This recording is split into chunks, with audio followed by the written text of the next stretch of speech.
آپ نے ایک شخص کعب بن مرہ یا ابو سفیان کا ذکر کیا جو ممبر کے سامنے والے دروازے سے جمعے کے دن مسجد نبوی میں آیا۔ رسول اللہ صلی اللہ علیہ وسلم کھڑے ہوئے خطبہ دے رہے تھے۔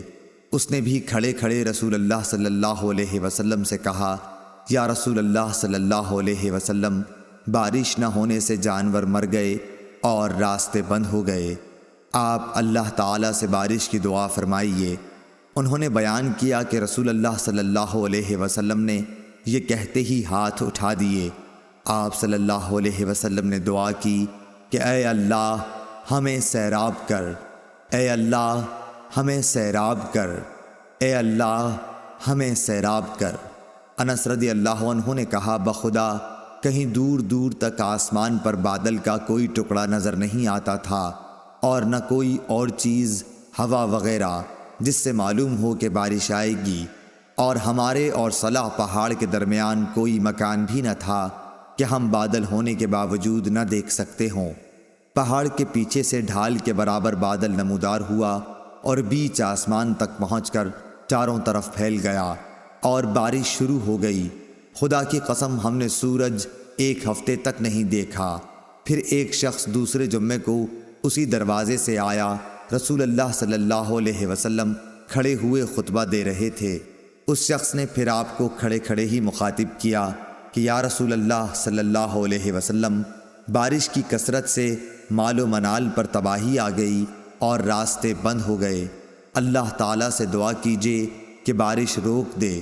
پھر رسول اللہ صلی اللہ علیہ وسلم نے ہاتھ اٹھائے اور دعا کی کہ یا اللہ اب ہمارے ارد گرد بارش برسا، ہم سے اسے روک دے، ٹیلوں، پہاڑوں، پہاڑیوں، وادیوں اور باغوں کو سیراب کر۔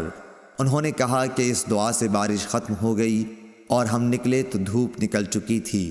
شریک نے کہا کہ میں نے انس رضی اللہ عنہ سے پوچھا کہ یہ وہی پہلا شخص تھا، تو انہوں نے فرمایا کہ مجھے معلوم نہیں۔ حضرت ابو ہریرہ رضی اللہ عنہ بیان کرتے ہیں، رسول اللہ صلی اللہ علیہ وآلہ وسلم نے فرمایا، روز قیامت سب سے پہلے شہید کا فیصلہ سنایا جائے گا، اسے پیش کیا جائے گا تو اللہ اسے اپنی نعمتیں یاد کرائے گا اور وہ ان کا اعتراف کرے گا۔ پھر اللہ فرمائے گا، تو نے ان کے بدلے میں شکر کے طور پر کیا کیا؟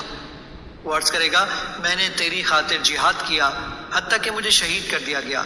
اللہ فرمائے گا، تو نے جھوٹ کہا کیونکہ تو نے داد شجاعت حاصل کرنے کے لیے جہاد کیا تھا۔ بس وہ کہہ دیا گیا۔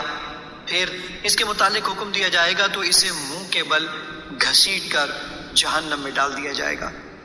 دوسرا شخص جس نے علم حاصل کیا اور اسے دوسروں کو سکھایا اور قرآن کریم کی تلاوت کی، اسے بھی پیش کیا جائے گا تو اللہ اسے اپنی نعمتیں یاد کرائے گا، وہ ان کا اعتراف کرے گا۔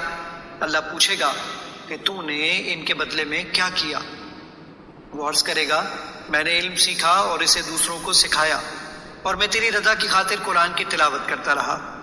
اللہ فرمائے گا، تو نے جھوٹ کہا، البتہ تو نے علم اس لیے حاصل کیا تھا کہ تمہیں عالم کہا جائے اور قرآن پڑھا تاکہ تمہیں قاری کہا جائے۔ وہ کہہ دیا گیا۔ پھر اس کے متعلق حکم دیا جائے گا تو اسے منہ کے بل گھسیٹ کر جہنم میں ڈال دیا جائے گا۔ تو تیسرا وہ شخص جسے اللہ تعالیٰ نے مال و زر کی جملہ اقسام سے خوب نوازا ہوگا، اسے پیش کیا جائے گا تو اللہ اسے اپنی نعمتیں یاد کرائے گا، وہ انہیں پہچان لے گا تو اللہ پوچھے گا، تو نے ان کے بدلے میں کیا کیا؟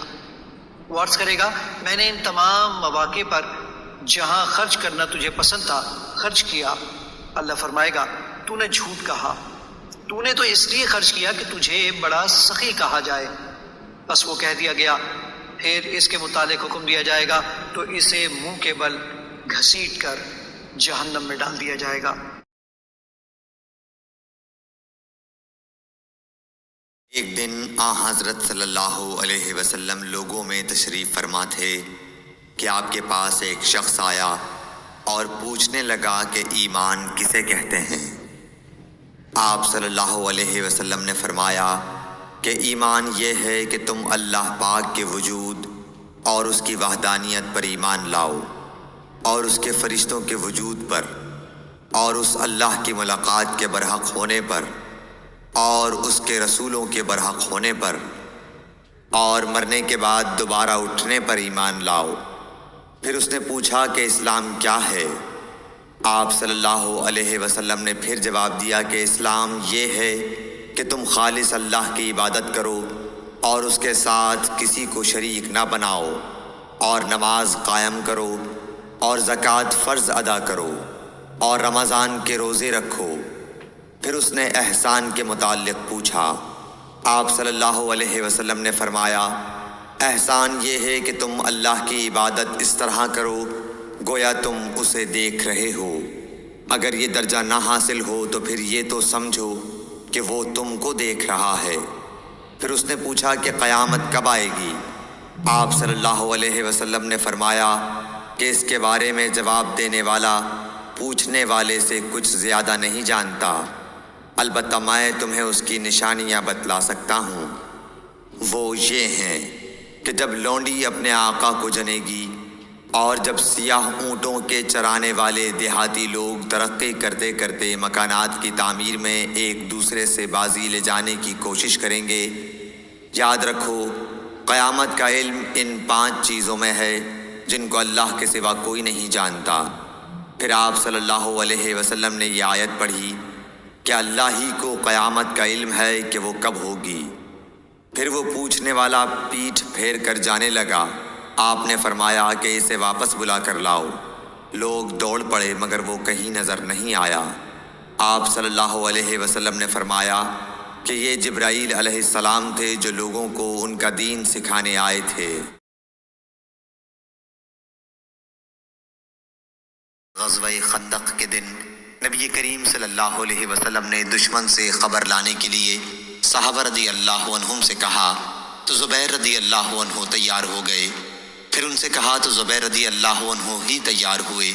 پھر کہا پھر بھی انہوں نے ہی آمادگی دکھلائی۔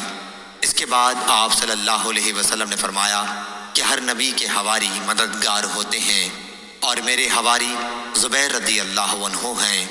اور سفیان بن عینہ نے بیان کیا کہ میں نے یہ روایت ابن منقدر سے یاد کی، اور ایوب نے ابن منقدر سے کہا اے ابو بکر، یہ محمد بن منقدر کی کنیت ہے، ان سے جابر رضی اللہ عنہ کی حدیث بیان کیجیے، کیونکہ لوگ پسند کرتے ہیں کہ آپ جابر رضی اللہ عنہ کی احادیث بیان کریں۔ تو انہوں نے اسی مجلس میں کہا کہ میں نے جابر رضی اللہ عنہ سے سنا، اور 4 احادیث میں پے در پے یہ کہا کہ میں نے جابر رضی اللہ عنہ سے سنا۔ علی بن عبداللہ مدینی نے کہا کہ میں نے سفیان بن عینہ سے کہا کہ سفیان ثوری تو غزوہ قریظہ کہتے ہیں بجائے غزوہ خندق کے۔ انہوں نے کہا کہ میں نے اتنے ہی یقین کے ساتھ یاد کیا ہے جیسا کہ تم اس وقت بیٹھے ہو کہ انہوں نے غزوہ خندق کہا۔ سفیان نے کہا کہ یہ دونوں ایک ہی غزوہ ہیں، کیونکہ غزوہ خندق کے فوراً بعد اسی دن غزوہ قریظہ پیش آیا، اور وہ مسکرائے۔ میں عائشہ رضی اللہ عنہا کے پاس گئی، لوگ نماز پڑھ رہے تھے۔ میں نے اس بے وقت نماز پر تعجب سے پوچھا کہ یہ کیا ہے؟ حضرت عائشہ رضی اللہ عنہا نے سر سے آسمان کی طرف اشارہ کیا۔ میں نے پوچھا کیا کوئی نشانی ہے؟ انہوں نے سر کے اشارے سے ہاں کہا، کیونکہ سورج گہن ہو گیا تھا۔ اسما نے کہا کہ نبی کریم صلی اللہ علیہ وسلم دیر تک نماز پڑھتے رہے، یہاں تک کہ مجھ کو غشی آنے لگی۔ قریب ہی ایک مشک میں پانی بھرا رکھا تھا، میں اسے کھول کر اپنے سر پر پانی ڈالنے لگی۔ پھر جب سورج صاف ہو گیا تو رسول اللہ صلی اللہ علیہ وسلم نے نماز ختم کر دی۔ اس کے بعد آپ صلی اللہ علیہ وسلم نے خطبہ دیا۔ پہلے اللہ تعالیٰ کی اس کی شان کے مناسب تعریف بیان کی، اس کے بعد فرمایا اما بعد۔ اتنا فرمانا تھا کہ کچھ انصاری عورتیں شور کرنے لگیں، اس لیے میں ان کی طرف پڑھی کہ انہیں چپ کراؤں تاکہ رسول اللہ صلی اللہ علیہ وسلم کی بات اچھی طرح سن سکوں، مگر میں آپ کا کلام نہ سن سکی۔ تو پوچھا کہ رسول اللہ صلی اللہ علیہ وسلم نے کیا فرمایا؟ انہوں نے بتایا کہ آپ نے فرمایا کہ بہت سی چیزیں جو میں نے اس سے پہلے نہیں دیکھی تھیں، آج اپنی اس جگہ سے میں نے انہیں دیکھ لیا، یہاں تک کہ جنت اور دوزخ تک میں نے آج دیکھی۔ مجھے وحی کے ذریعے یہ بھی بتایا گیا کہ قبروں میں تمہاری ایسی آزمائش ہوگی جیسے کان دجال کے سامنے یا اس کے قریب قریب۔ تم میں سے ہر ایک کے پاس فرشتہ آئے گا اور پوچھے گا کہ تو اس شخص کے بارے میں کیا اعتقاد رکھتا تھا، مومن یا یہ کہا کہ یقین والا؟ شام کو شک تھا، کہے گا کہ وہ محمد رسول اللہ صلی اللہ علیہ وسلم ہیں، ہمارے پاس ہدایت اور واضح دلائل لے کر آئے، اس لیے ہم ان پر ایمان لائے، ان کی دعوت قبول کی، ان کی اتباع کی اور ان کی تصدیق کی۔ اب اس سے کہا جائے گا کہ تو صالح ہے، آرام سے سو جا، ہم پہلے ہی جانتے تھے کہ تیرا ان پر ایمان ہے۔ شام نے شک کے اظہار کے ساتھ کہا کہ رہا منافق یا شک کرنے والا، تو جب اس سے پوچھا جائے گا کہ تو اس شخص کے بارے میں کیا کہتا ہے، تو وہ جواب دے گا مجھے نہیں معلوم، میں نے لوگوں کو ایک بات کہتے سنا، اسی کے مطابق میں نے بھی کہا۔ شام نے بیان کیا کہ فاطمہ بنت منظر نے جو کچھ کہا تھا میں نے وہ سب یاد رکھا، لیکن انہوں نے قبر میں منافقوں پر سخت عذاب کے بارے میں جو کچھ کہا وہ مجھے یاد نہیں رہا۔ نبی کریم صلی اللہ علیہ وسلم رمضان کے اس عشرے میں اعتکاف کیا کرتے جو مہینے کے بیچ میں پڑتا ہے۔ 20 راتوں کے گزر جانے کے بعد جب 21ویں تاریخ کی رات آتی تو شام کو آپ صلی اللہ علیہ وسلم گھر واپس آ جاتے۔ جو لوگ آپ کے ساتھ اعتکاف میں ہوتے وہ بھی اپنے گھروں میں واپس آ جاتے۔ ایک رمضان میں آپ صلی اللہ علیہ وسلم جب اعتکاف کیے ہوئے تھے تو اس رات میں بھی مسجد ہی میں مقیم رہے، جس میں آپ کی عادت گھر آ جانے کی تھی۔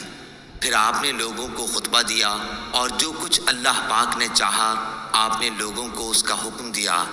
پھر فرمایا کہ میں اس دوسرے عشرے میں اعتکاف کیا کرتا تھا، لیکن اب مجھ پر یہ ظاہر ہوا ہے کہ اب اس آخری عشرے میں مجھے اعتکاف کرنا چاہیے، اس لیے جس نے میرے ساتھ اعتکاف کیا ہے وہ اپنے معتکف ہی میں ٹھہرا رہے۔ اور مجھے یہ رات شب قدر دکھائی گئی لیکن پھر بھلوا دی گئی، اس لیے تم لوگ اسے آخری عشرے کی طاقراتوں میں تلاش کرو۔ میں نے خواب میں اپنے کو دیکھا کہ اس رات کیچڑ میں سجدہ کر رہا ہوں، پھر اس رات آسمان پر ابر ہوا اور بارش برسی۔ نبی کریم صلی اللہ علیہ وسلم کے نماز پڑھنے کی جگہ چھت سے پانی ٹپکنے لگا۔ یہ 21ویں کی رات کا ذکر ہے۔ میں نے خود اپنی آنکھوں سے دیکھا کہ آپ صلی اللہ علیہ وسلم صبح کی نماز کے بعد واپس ہو رہے تھے اور آپ کے چہرے مبارک پر کیچڑ لگی ہوئی تھی۔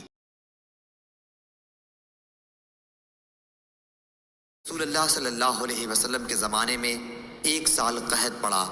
آپ جمعے کی نماز کے لیے خطبہ دے رہے تھے کہ ایک شخص نے کھڑے ہو کر کہا، یا رسول اللہ، گھوڑے بھوک سے ہلاک ہو گئے اور بکریاں بھی ہلاک ہو گئیں، آپ اللہ تعالیٰ سے دعا کیجئے کہ وہ ہم پر پانی برسائے۔ حضرت صلی اللہ علیہ وسلم نے اپنے ہاتھ اٹھائے اور دعا کی۔ حضرت انس رضی اللہ عنہ نے بیان کیا کہ اس وقت آسمان شیشے کی طرح بالکل صاف تھا۔ اتنے میں ہوا چلی، اس نے ابر کو اٹھایا، پھر اس ابر کے بہت سے ٹکڑے جمع ہو گئے اور آسمان نے گویا اپنے دہانے کھول دیے۔ جب ہم مسجد سے نکلے تو گھر پہنچتے پہنچتے پانی میں ڈوب چکے تھے۔ بارش یوں ہی دوسرے جمعے تک برابر ہوتی رہی۔ دوسرے جمعے کو وہی صاحب یا کوئی دوسرے پھر کھڑے ہوئے اور عرض کیا، اے اللہ کے رسول، مکانات گر گئے، دعا فرمائیے کہ اللہ تعالیٰ بارش روک دے۔ حضرت صلی اللہ علیہ وسلم مسکرائے اور فرمایا، اے اللہ، اب ہمارے چاروں طرف بارش برسا، جہاں اس کی ضرورت ہو، ہم پر نہ برسا۔ حضرت انس رضی اللہ عنہ کہتے ہیں کہ میں نے جو نظر اٹھائی تو دیکھا کہ اسی وقت ابر پھٹ کر مدینے کے ارد گرد سرپیچ کی طرح ہو گیا تھا۔